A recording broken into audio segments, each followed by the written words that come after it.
എനിക്ക് ഈ ജന്മത്തിൽ എനിക്ക് ഏറ്റവും കടപ്പാടുള്ളത് എൻ്റെ ശിവഭഗവാനോടും എൻ്റെ VMC മലയാളം മെഡിറ്റേഷൻ ചാനലിലെ സീമാജിയോടുമാണ്. അതായത് എൻ്റെ ആത്മാവിനെ ഉണർത്താനും ഞാൻ ആരാണെന്ന് തേടാനും ഞാൻ അനുഭവിക്കുന്ന പ്രശ്നങ്ങളിൽ നിന്നും എനിക്ക് എങ്ങനെ വെളിയിൽ വരാമെന്നും എനിക്കൊരു പാത കാണിച്ചു തന്നത് സീമാജിയാണ്. ആ സീമാജി എൻ്റെ ജീവിതത്തിലേക്ക് കൊണ്ടുവന്നത് എൻ്റെ ശിവഭഗവാനാണ്. വർഷങ്ങളുടെ യാത്രയായിരുന്നു ഞാൻ. കാരണം ഞാൻ മാനസികമായിട്ട് ഞാൻ അനുഭവിച്ചിരുന്ന ആ ഒരു വൈഷമ്യങ്ങളൊക്കെ ഒരുപാടാണ്. അത് പറഞ്ഞാൽ അത് പറഞ്ഞു കഴിയുമ്പോൾ പലർക്കും അത് ഒരു തമാശ പോലെയോ അല്ലെങ്കിൽ ഒരു കളിയാക്കുന്ന മാതിരിയൊക്കെ തോന്നും. പക്ഷേ ഞാനത് പറയുന്നത് കാരണം ആ ഒരു സന്ദർഭങ്ങളിലൂടെയൊക്കെ കടന്നു പോകുന്ന ഒരുപാട് പേരുണ്ടാവും. അവരൊക്കെ ജീവിത പരീക്ഷണങ്ങളിൽ തളർന്നു പോകാതെ അതിനെല്ലാം കടന്നു പോകാൻ അവർക്കൊരു ധൈര്യം കിട്ടണമെന്ന് വിചാരിച്ച് മാത്രമാണ്. അപ്പോൾ എന്താണെന്ന് ചോദിച്ചാൽ, ഞാൻ കൊറോണ ആയിട്ട് ഞാൻ ആ ഹോസ്പിറ്റലിൽ ഇരിക്കുന്ന സമയത്ത് ഞാനത് പല വീഡിയോയിൽ പറഞ്ഞിട്ടുണ്ട്. ഒരു നേഴ്സാണ് എൻ്റെ കയ്യിൽ കൊണ്ടുവന്ന് ശിവഭഗവാന്റെ ഫോട്ടോ എൻ്റെ കയ്യിൽ കൊണ്ടു തന്നിട്ട്, ഈ ഫോട്ടോ കയ്യിൽ വെച്ചോ ചേച്ചിക്ക് ബ്രീത്തിങ് പ്രോബ്ലം ശരിയാകും, ഭഗവാന്റെ നാമം നമഃശിവായ എന്ന് പറ. അപ്പോൾ ഈ ഓക്സിജൻ മാസ്ക് മുഖത്ത് വെച്ചതുകൊണ്ട് എനിക്ക് പറയാൻ പറ്റില്ലല്ലോ. അപ്പം പറഞ്ഞു, ചേച്ചി മനസ്സിൽ പറഞ്ഞാൽ മതി, ഭഗവാൻ ഇവിടെ ഇരിക്കട്ടെ എന്ന് പറഞ്ഞിട്ട് ആ സിസ്റ്റർ ആ ഫോട്ടോ എൻ്റെ തലയണയുടെ സൈഡിൽ കൊണ്ട് വെച്ചിട്ട് പോകുമായിരുന്നു. അപ്പോൾ അതുവരെയ്ക്ക് ഞാൻ ശിവൻ്റെ അമ്പലങ്ങളിലൊക്കെ പോകും, പ്രാർത്ഥിക്കുകയൊക്കെ ചെയ്യും. പക്ഷേ എന്നാലും എനിക്കിങ്ങനെയുള്ള വിഷയങ്ങളിലും ഒരു അടുപ്പമില്ലാത്ത രീതിയിൽ, കാരണം ഞാൻ പോകും വരും എന്നുള്ളതല്ലാതെ അങ്ങനെയുള്ളൊരു അഗാധമായിട്ടുള്ള ഒരു കാര്യമൊന്നും ഇല്ലായിരുന്നു ഞാൻ. പക്ഷേ ആ ഒരു സമയത്ത് ഭഗവാൻ എന്നെ തേടി വന്നതാണ്. കാരണം അതുവരേക്കും ഞാൻ പല സ്ട്രഗിൾസിലൂടെയാണ് ഞാൻ ജീവിതം മുന്നോട്ട് വന്നുകൊണ്ടിരുന്നത്. അപ്പോൾ ആ സമയങ്ങളിൽ ഭഗവാൻ, അതായത് എനിക്ക് കൊറോണ വരുന്ന സെക്കൻഡ് വേവിലാണ്. ഫസ്റ്റ് വേവിൽ മുതലാണ് എൻ്റെ ജീവിതത്തിൽ പ്രശ്നങ്ങൾ ഉണ്ടായി തുടങ്ങിയത്. അത് കൊറോണ പലരുടെയും ജീവിതം തകർത്തവരെന്നാണ് ഈ കൊറോണ.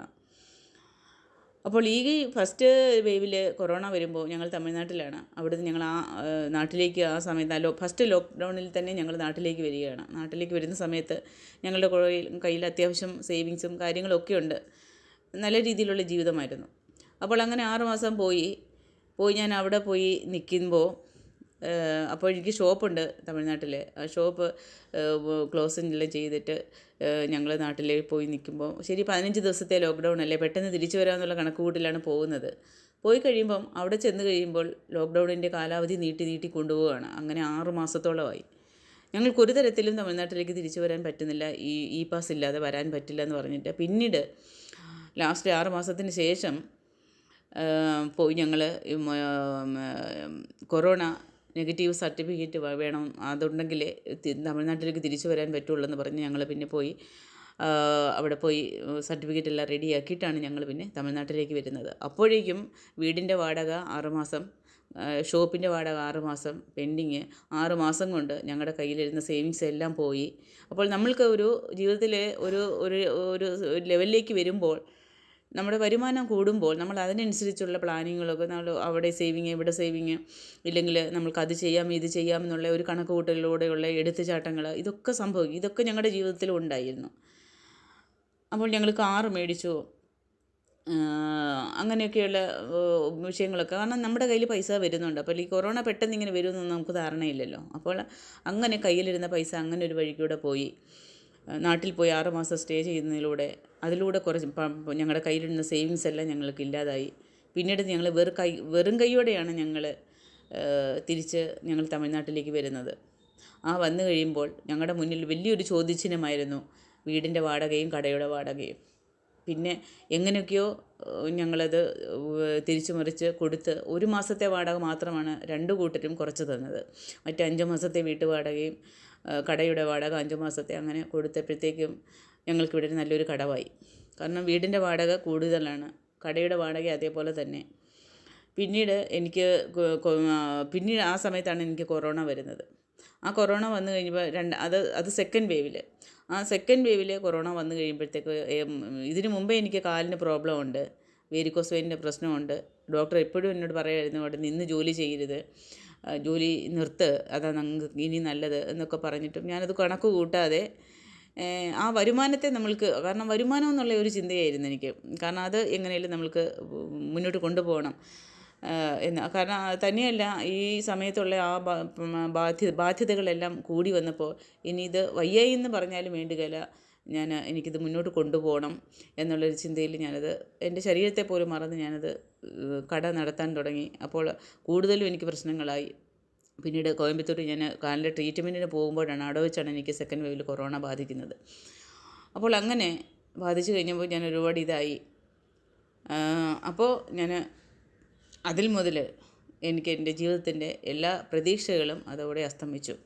ഹസ്ബൻഡ് നല്ല മദ്യപിക്കാൻ തുടങ്ങി. കാരണം പുള്ളിക്കാരനൊരു ഒരു സോഫ്റ്റ് മനസ്സാണ്. കാരണം എന്താ വെച്ചാൽ ചെറിയ പ്രശ്നങ്ങളെ ഒന്നും നേരിടാനുള്ള മനധൈര്യം അദ്ദേഹത്തിന് ഇല്ല. അപ്പോൾ ആ മദ്യപാനം ഒരുപാട് കൂടി. എന്നോട് ദേഷ്യപ്പെടാൻ തുടങ്ങി, മോളോട് ദേഷ്യപ്പെടാൻ തുടങ്ങി. മദ്യപിച്ചിട്ട് വീട്ടിൽ വന്നു കഴിഞ്ഞാൽ പകലെല്ലാം ഞങ്ങളെ ഭയങ്കര സ്നേഹമാണ്. പകല് കുടിക്കാത്ത സമയങ്ങളിലൊക്കെ ഞങ്ങളെ അത്രയ്ക്ക് സ്നേഹിച്ചാണ് ഞങ്ങളോട് സംസാരിക്കുകയൊക്കെ ചെയ്യുന്നത്. പക്ഷേ കുടിച്ചിട്ട് വീട്ടിൽ വന്ന് കയറി കഴിയുമ്പോൾ മുതൽ ആൾ പഴയ മാതിരി അല്ല. എന്നെ മോശമായിട്ട് ഒരുപാട് വാക്കുകൾ സംസാരിക്കുക, മോശമായിട്ട് വഴക്ക് പറയുക. അത് പബ്ലിക് ആരെങ്കിലും അവിടെ ഇവിടെ ഇല്ല. ഇപ്പോൾ തമിഴ്നാട്ടിൽ ഞങ്ങൾ വാടകയ്ക്കാണ് താമസിക്കുന്നത്. അപ്പോൾ അടുത്തുള്ള അത് വലിയ നല്ലൊരു ഏരിയയാണ്. അവിടെ കച്ചറ ഒന്നുമില്ല. എല്ലാം ഡീസൻറ്റ് ഫാമിലീസ്, അടുത്തടുത്തെല്ലാം നല്ല നല്ല ഫാമിലീസ് ഇരിക്കുന്നു. അപ്പോൾ ഇവരൊക്കെ ഈ വൈകുന്നേര സമയങ്ങളിലൊക്കെ വീടിൻ്റെ വെളിയിൽ വന്ന് ഇങ്ങനെ സംസാരിച്ചിരുന്ന സമയത്താണ് അദ്ദേഹം ഈ കുടിച്ചിട്ട് ലേറ്റായിട്ട് വന്നിട്ട് ഈ ബഹളങ്ങൾ മൊത്തം ഉണ്ടാക്കുന്നത്. അപ്പോൾ എന്നെ അത്രയ്ക്ക്, അതായത് വെളിയിൽ ആൾക്കാരിരിക്കുന്ന അവർ കേൾക്കും കാണുമെന്നൊന്നുമില്ല, ഇത്രയ്ക്ക് മോശമായിട്ടുള്ള വാക്കുകൾ പറഞ്ഞ് അദ്ദേഹം എന്നെ വേദനിപ്പിക്കുന്നു. അപ്പോൾ ഞാൻ അതിൻ്റെ ഇടയിൽ പറയുക, അപ്പോഴൊക്കെ ഞാൻ തുടർന്നുകൊണ്ട് പോരുകയാണ് ഞാൻ ശിവഭഗവാന്റെ കാരണം ഞാൻ ആശുപത്രിയിൽ ഇരിക്കുന്ന സമയത്ത് ഭഗവാനെ എൻ്റെ കയ്യിൽ കിട്ടിയെങ്കിലും ഞാൻ വീട്ടിൽ വന്നപ്പോൾ അത് ഞാൻ വിട്ടുപോകുന്നില്ല. അതോടുകൂടി ഭഗവാനെ ഞാൻ എൻ്റെ ജീവിതത്തോട് ചേർത്ത് പിടിച്ചു. അപ്പോൾ ആ ചേർത്ത് പിടിച്ചു കഴിഞ്ഞപ്പോഴാണ് ഞാൻ ഫേസ് ചെയ്യുന്ന പ്രശ്നങ്ങളെല്ലാം വളരെ ഭീകരമായത്. അപ്പോൾ എന്നോട് പറഞ്ഞു, എൻ്റെ വീട്ടിൽ ഇരിക്കുന്നവരും എനിക്ക് അറിയാവുന്നവരൊക്കെ പറഞ്ഞു, നിങ്ങളിങ്ങനെ ശിവനെ ഇങ്ങനെ ഭജിക്കുന്നത് കൊണ്ടാണ് നിങ്ങളുടെ പ്രശ്നങ്ങളെല്ലാം ഉണ്ടാകുന്നത്. അപ്പോഴൊക്കെ ഞാൻ അവരോട് പറയും, ഞാൻ പ്രശ്നങ്ങൾ എന്ത് വന്നോട്ടെ, പക്ഷേ ഭഗവാനാണ് എനിക്ക് ജീവിതം തന്നത്. ഭഗവാനെ വിട്ട് ഞാൻ ഇനി ഒരു കളിക്കുമില്ല. ഞാൻ ഭഗവാനെ കൂടെ പിടിക്കുകയാണ്. ഭഗവാൻ കാണട്ടെ എല്ലാം. ഭഗവാന്റെ വഴി കൈപിടിച്ച് ഞാൻ നടക്കുമ്പോൾ എനിക്കൊന്നിനും പേടിയില്ല. ഞാൻ എല്ലാം സഹിക്കാൻ തയ്യാറാണ് എന്ന് പറഞ്ഞു. ചില സമയങ്ങളിലൊക്കെ അങ്ങനെ പറഞ്ഞെങ്കിലും ചില സമയങ്ങളിലൊക്കെ ഞാൻ ആത്മഹത്യ ചെയ്യാവുന്ന വരെ ഞാൻ തീരുമാനിച്ചിട്ടുണ്ട്. കാരണം മോളെയും മോശമായിട്ട് സംസാരിക്കാൻ തുടങ്ങിയപ്പോൾ എനിക്ക് സഹിക്കാൻ പറ്റിയില്ല. പിന്നെ ഞാനും തിരിച്ചു പറയാൻ തുടങ്ങി. പ്രശ്നങ്ങളായി.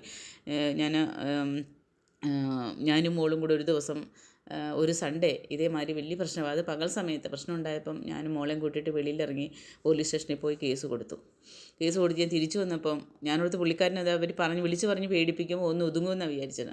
പക്ഷേ അതിൻ്റെ ഡബിളായിട്ട് അദ്ദേഹം പ്രശ്നം ഉണ്ടാക്കുകയാണ് ചെയ്തത്.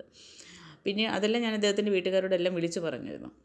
അപ്പോൾ ഇതെല്ലാം ഞാൻ പബ്ലിക്ക് പറയുന്നത്, നമ്മൾ ആത്മീയത്തിലേക്ക് വരുന്നത് അല്ലെങ്കിൽ നമുക്ക് തിരിച്ചറിവുകൾ സംഭവിക്കുമ്പോൾ നമ്മുടെ ജീവിതത്തിൽ അത്ര പെട്ടെന്നൊന്നും നമ്മൾക്ക് വരുന്ന മാറ്റങ്ങളല്ല അത്.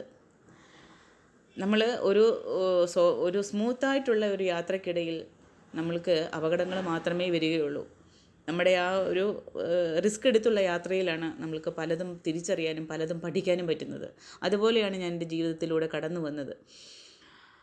അങ്ങനെ വന്നുകൊണ്ടിരിക്കുന്ന സമയങ്ങളിലാണ് ഞാൻ ഭയങ്കര, അതായത് പണത്തിന് പ്രശ്നം, കയ്യിലിരുന്ന സ്വർണ്ണങ്ങളെല്ലാം പോയി, വണ്ടി വരെ നമ്മൾക്ക് കൊണ്ടുവന്ന് വെളിയിൽ പണയം വെക്കേണ്ടി വന്നു.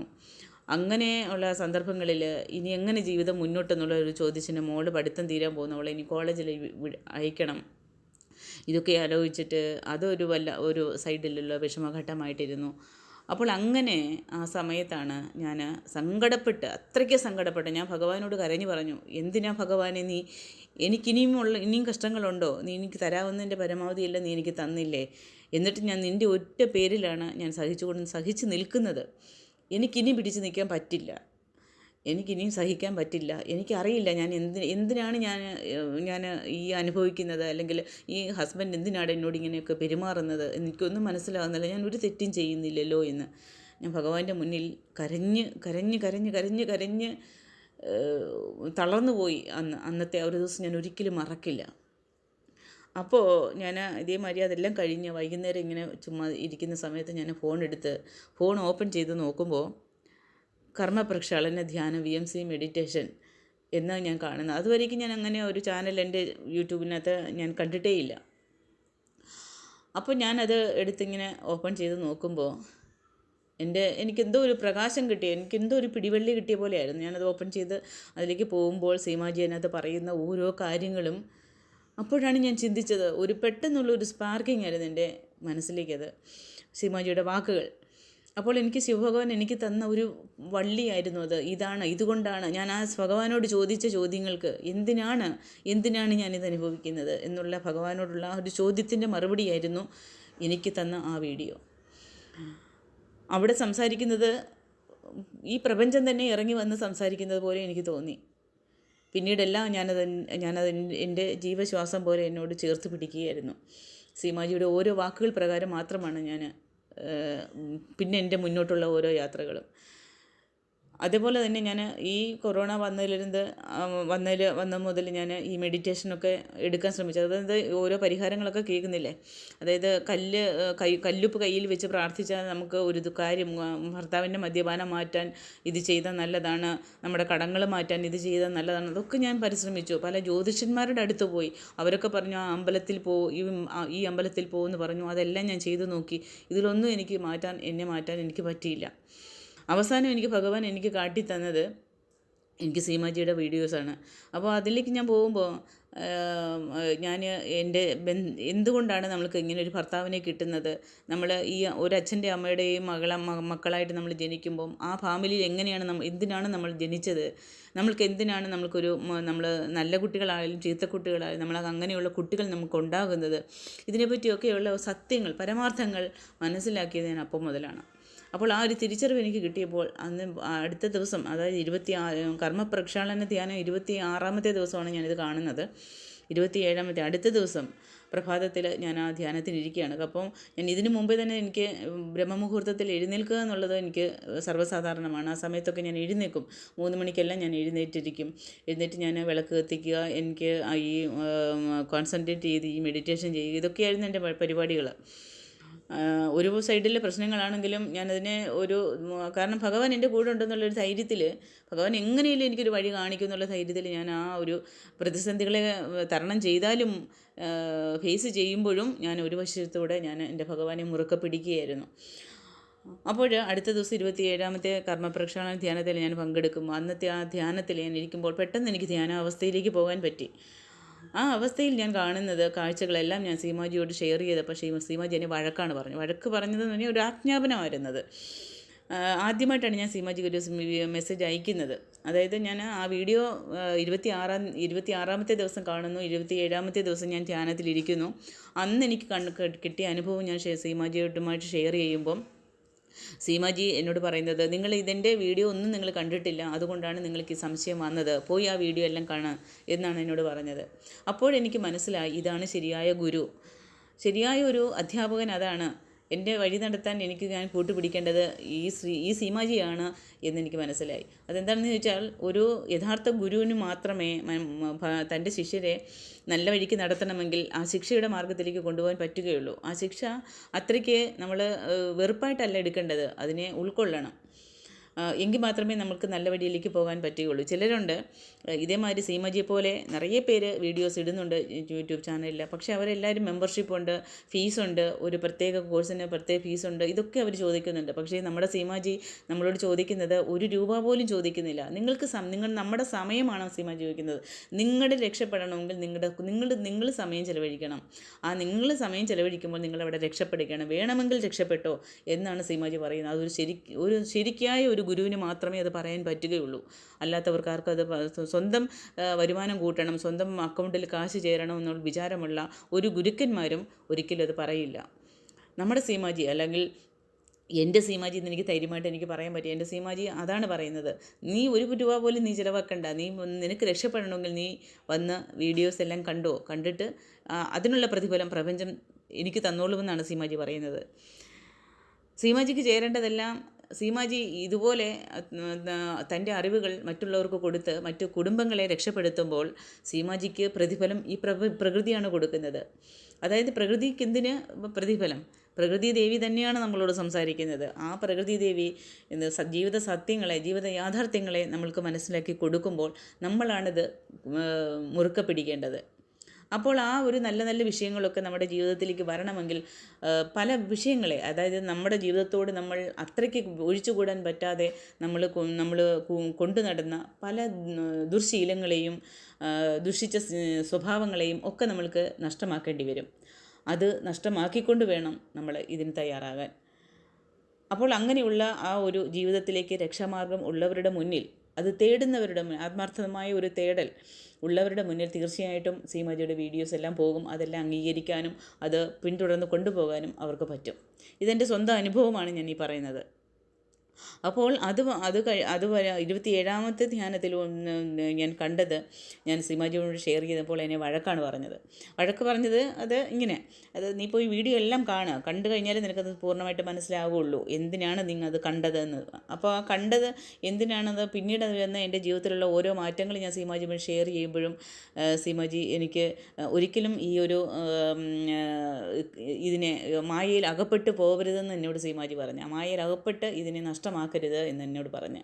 ഇനിയും അതായത് പെട്ടെന്നൊന്നും ഒരു മനുഷ്യർക്ക് ഒരു ആത്മീയത്തിലേക്ക് കടക്കാൻ പറ്റില്ല. ആത്മീയത എന്ന് പറയുമ്പോൾ എല്ലാവരും വിചാരിക്കുന്നത് കുടുംബമൊന്നും ഇല്ലാതെ അങ്ങ് പോകുന്നെന്നുള്ളതാണ്. പക്ഷെ അങ്ങനെയല്ല. നമ്മുടെ ജീവിതത്തിലെ യാഥാർത്ഥ്യങ്ങൾ, ഇങ്ങനെ ഒരു ഭർത്താവിനെ എന്തിനാണ് എനിക്ക് കിട്ടിയത്, അല്ലെങ്കിൽ ഇങ്ങനെ ഒരു മോൾ എന്തിനാണ് എനിക്ക് കിട്ടിയത്, ഈ സാഹചര്യങ്ങളെയൊക്കെ ഞാൻ എങ്ങനെയാണ് ഫേസ് ചെയ്യേണ്ടത്, എല്ലാ അറിവുകളും അറിവിൻ്റെ ഒരു കൂമ്പാരമാണ് സീമാജിയുടെ ഓരോ വാക്കുകളും ആ വീഡിയോസ് എല്ലാമേ. അപ്പോൾ ഞാനീ പറഞ്ഞത് അംഗീകരിക്കാൻ നിങ്ങൾക്ക് പറ്റുമെങ്കിൽ ഞാനും ഇത് തന്നെയാണ് പറയുന്നത്. രക്ഷപ്പെടാൻ നിങ്ങൾക്ക് താല്പര്യമുണ്ടെങ്കിൽ ഈ പരിഹാരത്തിനൊന്നും തേടി അലഞ്ഞു നടക്കാതെ, അല്ലെങ്കിൽ നിങ്ങളുടെ വിലപ്പെട്ട സമയങ്ങൾ ഒന്നിനും നിങ്ങൾ ചിലവഴിക്കാതെ രക്ഷപ്പെടണം എന്നുള്ള ഒരു ചിന്തയോടെ സീമാജിയുടെ വീഡിയോസ് എല്ലാം VMC മലയാളം മെഡിറ്റേഷൻ ചാനലിലേക്ക് പോവുക. ഇത് മാത്രമാണ് എനിക്ക് പറയാനുള്ളത്. ഇത് ഞാൻ ഈ പറയുന്നത് എൻ്റെ സീമാജിയോട് ഞാൻ ചെയ്യുന്ന ഗുരുദക്ഷിണയാണ്. ആ പ്രകൃതി ദേവിക്ക് ഞാൻ കൊടുക്കുന്ന ഗുരുദക്ഷിണയാണ് ഞാൻ നിങ്ങളോട് ചെയ്യുന്ന ഈ അഭ്യർത്ഥന. ഓരോരുത്തരുടെ ജീവിതവും, എല്ലാവരുടെ ജീവിതവും രക്ഷപ്പെടട്ടെ. ഇപ്പോൾ മാനസികമായിട്ട് ഞാൻ അനുഭവിക്കുന്ന സമാധാനം ഞാൻ വർഷങ്ങളൂടെ തേടിയിട്ടും എനിക്ക് കിട്ടാത്തതാണ്.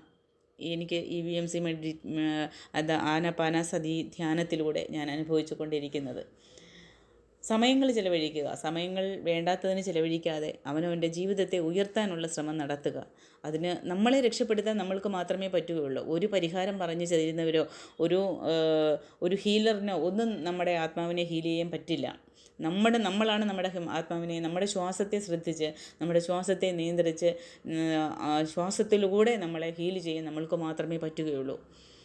അതാണ് എല്ലാവരും മനസ്സിലാക്കേണ്ടത്. അതുകൊണ്ട് ശ്വാസത്തെ ശ്രദ്ധിക്കുക. ശ്വാസത്തിൻ്റെ വിലപ്പെട്ട ആ ഒരു കാര്യം അത് കയ്യിലുള്ളപ്പോൾ നമ്മൾ എവിടെയാണ് പ്രശ്നങ്ങൾക്ക് പരിഹാരം തേടി പോകേണ്ടത്? ശ്വാസത്തെ അടക്കി, അല്ലെങ്കിൽ ശ്വാസത്തെ ശ്രദ്ധിക്കുക. ഇത് മാത്രമേ എനിക്ക് പറയാനുള്ളൂ. അതിന് സീമാജി നമ്മളെ വഴി കാണിക്കും. ആ ധ്യാനത്തിലേക്ക് എല്ലാവരും പോയി പങ്കെടുക്കുക.